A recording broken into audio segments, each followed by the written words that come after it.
Hello again, Hokies. It is game day preview time as the Hokies get set to take it back on the road to Pittsburgh for the Pitt Panthers at Heinz Field on Saturday afternoon. John Laaser alongside the Hall of Famer Mike Burnop. And Mikey, an interesting thing to note is the Hokies are undefeated in ACC play on the road. They are winless in ACC play at Lane Stadium. They go back to the road, try to finish it up with an unbeaten record. It's going to be a tough task, though, against another very physical football team in Pittsburgh.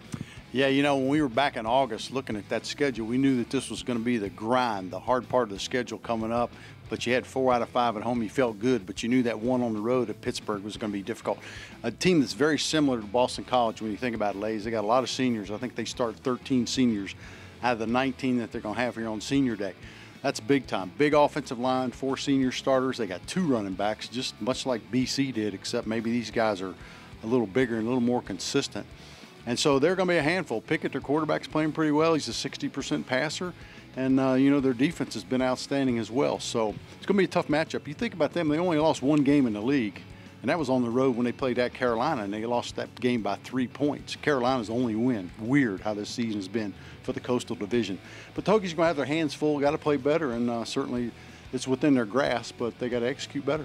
Yeah, Pitt, absolutely. That running back tandem, Darren Hall, of course, who was the running back stuffed for that epic goal line stand last year inside Lane Stadium as the Hokies prevailed over Pittsburgh, has openly said, I use that as motivation, did during the offseason, on into the season. Quadre Olison, the other running back that Mike referenced. Pickett can throw it, won't throw it much, just 140 yards average per game through the air for the Pitt Panthers. But Mike, on the other side, this Hokies offense we know can throw it. Ryan Willis has an elite arm. He has flashed that, but the Hokies' consistency has lagged, and as it has, they haven't put enough points up on the board.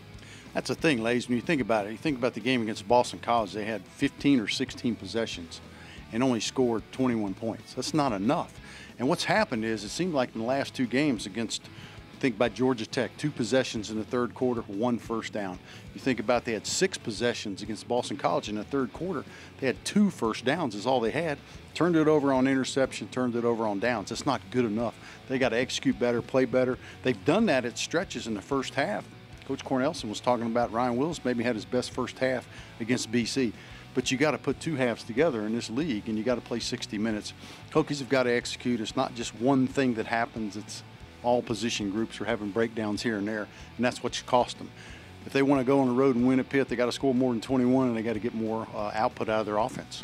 Old rhetoric, of course, is this is a Hokie program that struggles at Heinz Field in Pittsburgh. That is true, except for under Justin Fuentes. Taking the Hokies there once, they won. They won because they beat press coverage, which is still what they're going to see. Can Damon Hazelton and Eric Kuma look like Isaiah Ford and Bucky Hodges did in 2016? We shall find out Saturday afternoon. Heinz Field, 3:32 kick time. Hokies and Panthers, you're set for game day. Hokies, this has been your game day preview.